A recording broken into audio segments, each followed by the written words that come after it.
परमात्मा कबीर जी आए थे, यही तत्व ज्ञान सुनाया करते थे। उनके इस तत्व ज्ञान को सुनकर ये जो दूसरे धर्म गुरु थे वो सभी चिंतित हो गए कि इसके ज्ञान ने यदि जनता ने स्वीकार कर लिया कबीर जी के ज्ञान को तो तुम्हारी रोजी रोटी खत्म हो जाएगी। उन्होंने परमात्मा के विरोध में बहुत ज्यादा जनता को भड़का दिया और कहा ये जुलाहा झूठा है, इसकी बात तो मैं मत माना करो। उसके लिए बहुत सी यातनाएं भी परमात्मा को दी। एक सिकंदर लोधी नाम का दिल्ली का बादशाह था। पुण्यात्माओं, ये सत्यनारायण कथा आपको सुना रहा है दास कि ये वो परमात्मा है आपके सर्व दुखों को दूर करेगा, आपको पूर्ण मोक्ष देगा यदि आप दृढ़ होकर लगे रहोगे। आप कच्चेपन में रहोगे तो उतना ही लेट हो जाओगे। तो सिकंदर लोधी दिल्ली का राजा था, सम्राट था। उसके अंतर्गत अन्य छोटे मोटे नरेश उसके अधीन होते थे। जैसे काशी के अंदर वीर देव सिंह बघेल काशी नरेश था और अन्य जितने भी भारतवर्ष उस समय इराक ईरान तक और गजनीब तक, अफगानिस्तान, पूर्वी और पश्चिमी पाकिस्तान, बलोचिस्तान, ये सभी भारत ही कहलाता था। इन सब का वो शासक था। उसको भयंकर रोग हो गया, ऐसा रोग जलन का हो गया। जलन का रोग इतना भयंकर होता है जैसे किसी के हाथ पे कोई उबलती हुई चाय गिर जा या पानी गिर जाता है, फिर वो कितनी पीड़ा होती है। और उससे तो फिर ऊपर फाले भी पड़ जाते हैं, बुरा हाल हो जाता, जख्म बन जाते। लेकिन जलन के रोग में फाले नहीं पड़ते, लेकिन पीड़ा उतनी ही रहती है, उसको कांस्टेंट रहती है। उसने दिल्ली का बादशाह होने के नाते सब जगह ट्रीटमेंट करवा लिया, कोई आराम नहीं हुआ। वेदों को कह दिया कि तुम मुंह मांगे पैसे दूंगा, मुझे स्वस्थ कर दो। अब राजा के लिए वैद्य तो वैसे सिर धड़कीबाजी लगा देता है, लेकिन ऑल इन वेन, सब निष्फल रहे। फिर जंतर मंत्र सब जगह करवाए, धार्मिक अनुष्ठान करवा के छक लिया, कोई राहत नहीं। फिर किसी ने बता दिया कि काशी के अंदर एक कबीर राम के महापुरुष आए हैं, यदि उनकी रजा हो जाए तो वो आपको ठीक कर सकते हैं, उनके तो आशीर्वाद से भी आप स्वस्थ हो सकते हो। अब मरता क्या नहीं करता। वो दिल्ली वहां बनारस में पहुंच गया, काशी में। वीर देव सिंह बघेल उनके अंतर्गत राजा था, नरेश था छोटा। उसने सारी व्यवस्था की खाने पीने की। अब सारी मेज के ऊपर काजू किस्मत सेब संतरे और दूध सब कुछ रखवा दिया और कहा राजन भोजन पाओ।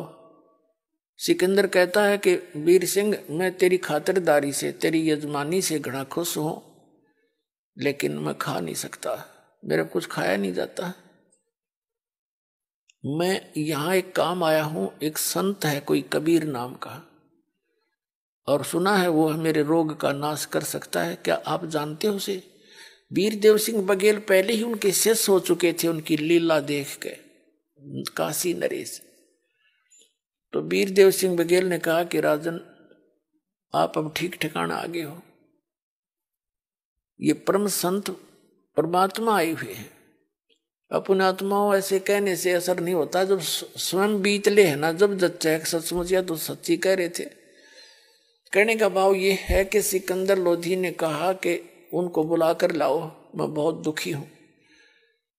अब वीर देव सिंह बघेल के सामने समस्या आ गई कि यू राजा दिल्ली का सम्राट और मैं इसका नौकर, यदि मना करूं तो बात बिगड़गी, और यदि बाई ऑर्डर अपने गुरुजी को बुलाऊं तो मेरा सारा भक्ति नाश हो गया। तब उसने कहा कि राजन, जो आपका आज्ञा होगी सिरोधार्य, लेकिन मैंने सुना है सत्संगों से कि संत को बुलाना नहीं चाहिए, हमें स्वयं जाना चाहिए और यदि हम बाई ऑर्डर बुला भी लेंगे और उन्होंने रजा ना बख्शी तो आना ना जाना बराबर है। तो सिकंदर लोधी ने कहा आप बिल्कुल सही कह रहे हो, चलो हम चलते हैं। जब 800 किलोमीटर आ गया दिल्ली से तो और चलते हैं।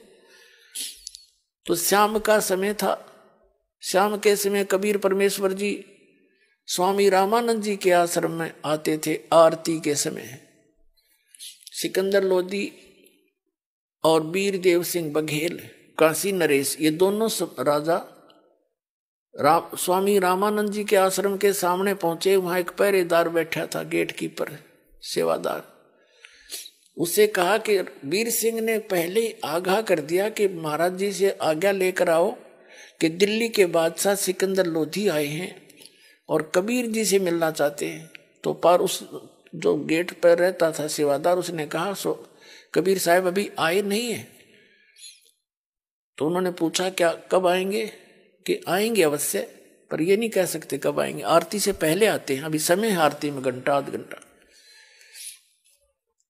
तो वीर सिंह ने कहा कि स्वामी रामानंद जी से कहो कि दिल्ली के बादशाह सिकंदर लोधी आए हैं और जब तक कबीर साहब आएंगे तब तक इंतजार करना चाहते हैं। अब द्वारपाल ने जाकर कहा कि महाराज जी ऐसे ऐसे दिल्ली के बादशाह सिकंदर लोधी आए हैं और आपके यहाँ आश्रम में कुछ देर बैठना चाहते हैं, जब तक कबीर साहब आए उसका इंतजार करना चाहते हैं। तो अब भी वो जो स्वामी रामानंद जी थे वो पहले तो सभी अन्य कास्ट वालों से, जैसे जुलाहों से, चमारों से, अन्य सभी से वो अपने को दूर रखता था, उनको छूने नहीं देता था, उनको दीक्षा भी नहीं देता था, आश्रम में भी आना अलाउड नहीं था। कबीर परमात्मा ने उसकी वह फड़क निकाल दी थी। उसके बाद वो अन्य जाति वालों हिंदुओं को तो दीक्षा देने लग गया था, लेकिन मुसलमानों से नफरत फिर भी करता था। अब परमात्मा कबीर जी एक तीर से कई शिकार करते हैं, कई शिकार करते हैं। उधर से रामानंद जी को भी अभी 50% भगत बना था, वो उसको भी भगत बनाना था। और सिकंदर लोधी यदि सीधा जाकर परमात्मा मिल लेते हैं वो, क्योंकि उसके हृदय में जगह थी नहीं, होते कह जे डॉक्टर आया था उसके पास, झाड़ा ला देगा मैं चाल पड़ूंगा। और वो चाहते थे कि इसमें भक्ति प्रवेश करूं, और भक्ति प्रवेश उसके अंदर होती हो जो कति आधीन हो जाता है। सिकंदर लोधी को आधीन बनाना था। अब उस सेवादार ने जाके कहा स्वामी रामानंद जी से कि ऐसे ऐसे एक सिकंदर लोधी दिल्ली के सम्राट मुसलमान बादशाह आए हैं, आपके आश्रम में कुछ दिन रुकना चाहते, कुछ देर। रामानंद जी ने कहा कि उसको कहो बाहर बैठ जाए, इन मलेच्छों के लिए इस आश्रम में जगह नहीं है, मुसलमानों के लिए। अब उस आवाज को सिकंदर लोधी भी सुना था, क्योंकि साथ ही कोने में साइड में महात्मा का वहां आसन था। बाहर आंगन में कुटिया से बाहर सिकंदर लोधी के उसी समय तन मन में आग लगी कि यो किसा महात्मा सरफरा क्या बोल रहा है ये। और उधर से आकर सेवादार ने कहा जी आपकी मनाही होगी, क्योंकि आप मुसलमान हैं, इस आश्रम में आना अलाउड नहीं है, आप बाहर ही बैठो। अब दिल्ली का सम्राट और जिसने ये वचन सुन जा तो वो तो अपने जीवित मौत समझता है, निकाल के तलवार और अंदर घुस गया। हिब कौन रोका उसने? रामानंद सामने बैठे थे और जाते उसकी गर्दन काट दी महात्मा की सिकंदर लोधी ने। अब यू गुस्से में इंसान गलती तो कर देता, ये मन करवा देता, आत्मा फिर रोती है बाद में। जब वहां ये करके गलती वापस चलन लगा, कहा वीर सिंह चल वापस, मेरे भाग में यो संकट निवारण था नहीं, एक पाप और कर लिया मैंने। अब करके गलती खूब पछता लेता है आत्मा, मन गलती करवा देता अभिमानवश या कोई सरकमस्टांस बना के। अब वीर सिंह के बोले वापस चल पड़े। वो जो ही आश्रम से बाहर निकले सामने कबीर परमात्मा आ रहे थे। सिकंदर उस वीर सिंह ने कहा कि महाराज जी तो ये आगे। अब वीर सिंह जी तो उनके शिष्य थे, दंडवत प्रणाम किया। अब सिकंदर लोधी ने पता था कि परम संत बतावे सिद्धि वाला, अरे तन्ने डबल गलती कर दी, तन्ने जो है ना उसके गुरु जी को मार दिया, और प्रणाम ना करेगा तो तेने पता नहीं के श्राप दे देगा। डरते न उसने भी प्रणाम करी। अब दोनों ने जो प्रणाम किया तो कबीर साहब ने दोनों के सिर पे हाथ रखा और कहा, ए बादशाह, मुझ गरीब के पास किस वास्ते आए?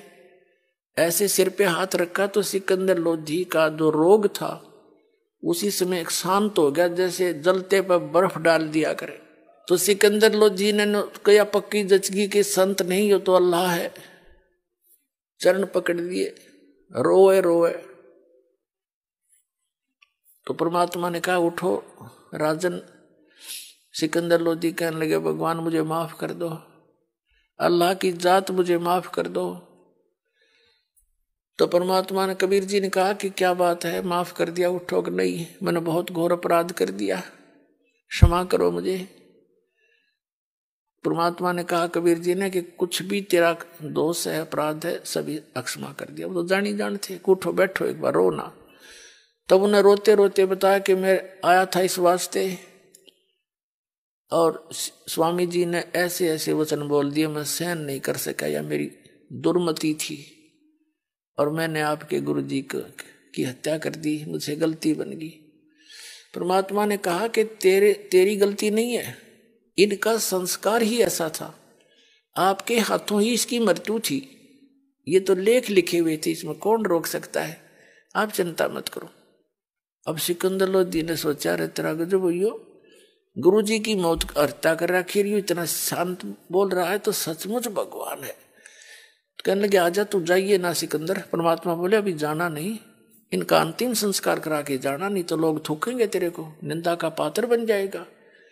तो सिकंदर लोधी कहाँ जावा था, साथ साथ अंदर आ गया। अंदर आते ही जितने भक्त आश्रम में रहते थे कबीर जी के पास आए दौड़े दौड़े कि सिकंदर लोधी आया था, गुरु जी मार दिए। पीछे देखा सिकंदर फिर आने लग रहा, सब डर गया, क्यों तो फिर आ गया। सारे शांत हो गए। परमात्मा बोले, भाई कोई किसे नहीं मारता, गुरु जी का संस्कार इन्हीं के हाथों था, इनका कोई पिछला संस्कार था, इसने अपना पूरा कर लिया, बात बढ़ाया नहीं करते, और चलो अपना काम करते, अंतिम संस्कार करते। तो क्या किया परमात्मा ने, दंडवत प्रणाम किया। किसको? जो शव पड़ा था रामानंद जी का, गर्दन अलग थी, धड़ अलग से पड़ा था, उसके ऊपर कपड़े डाल रखा था। तो परमात्मा ने अपना गुरु जी के रूप में प्रणाम किया और कहा, गुरुदेव एक बार उठियो, आरती करेंगे। और देखो सिकंदर लोधी दिल्ली के राजा आपके दर्शनार्थ आए हैं। परमात्मा ने ऐसा कहा था, वो धड़ वहां से उठ के, वो सिर उठ के और धड़ पे जुड़ गया। अब जब सामने एकदम से रामानंद जी उठे, सामने देखा फिर सिकंदर को, फिर लाल ने आंखें लाल करी। तब परमात्मा कबीर जी ने बात दिशा बदल दी उस बात की। कहा कि स्वामी जी आप तो महापुरुष हो, आप तो दयालु हो, और महापुरुष ईर्षा नहीं किया करते, राग द्वेष नहीं रखते, वही महापुरुष होते हैं। आप सभी आपके बच्चे हैं, हिंदू और मुसलमान सब आपके ही बच्चे हैं। तो कुछ शांत हुआ। फिर उसने नीचे देखा, उसने देखा कि मेरी तो मृत्यु हो गई थी और उसके शरीर से आधे हिस्से से दूध की धारा निकली थी, सिर कटा जब, और एक धारा निकली थी खून की, रक्त की। तब उस स्वामी रामानंद जी ने परमेश्वर कबीर जी से पूछा कि हे परमात्मा, एक बात बताओ, मेरा सिर कटा और इसमें से रक्त की धारा भी निकली, दूध की, इसका कारण बताओ। तो परमात्मा ने कहा कि स्वामी जी, पहले आप अपने आप को ब्राह्मण होने के नाते घना श्रेष्ठ मानते थे, तो आप 100% रॉन्ग थे, 100 के 100 गलत थे, आप बेसिक महात्मा बने फिरो थे। और फिर आपने हिंदू समाज के अन्य सभी वर्ग के वर्ण के व्यक्तियों को स्वीकार कर लिया, आप 50% शुद्ध हो गए। अब अभी भी आप मुसलमानों को अलग मानते हो, ये भी तो उसी परमात्मा के बच्चे हैं, आप ही के बच्चे। संत में इतना दोष होना चाहिए, इसलिए आप 50% शुद्ध हुए, 50% नहीं हुए। और जब तक शुद्ध नहीं होगे भक्ति मोक्ष मिले नहीं। अब वो तो मोक्ष के लिए ही मर रहा था बेचारा, 16 साल की उम्र से गोड्डे रगड़ रहा था। और फिर ये ज्ञान जब सुना तो खड़ा होकर उस वृद्ध व्यक्ति ने सिकंदर लोधी बादशाह को सीने से लगा लिया कि बेटा मेरे से गलती बन गई, मेरी बुद्धि कमजोर है। अपना आत्माओं कहने का भाव ये है कि हम उस परम पिता की इस सत कथा से कोसों दूर रहे। हमने राम कृष्ण की कथा सुन बहरे हो लिए, इनके ड्रामे बना लिए, रामलीला करने लग गए, नाचन लग गए, कहाँ आकर खड़े हो गए। थोड़ी बहुत धार्मिकता थी वह इन रामलीला में सांग करके नाश कर दिया। तो पुण्यात्माओं अब नए सिरे से स्थापना होगी इस भक्ति मार्ग की। अब जड़ें मजबूत होंगी और शुरुआत से ही सही चलेगी, और फिर से पूरे विश्व में ये सत भक्ति का विस्तार होगा, प्रचार होगा, और पूरा विश्व शांति होगी।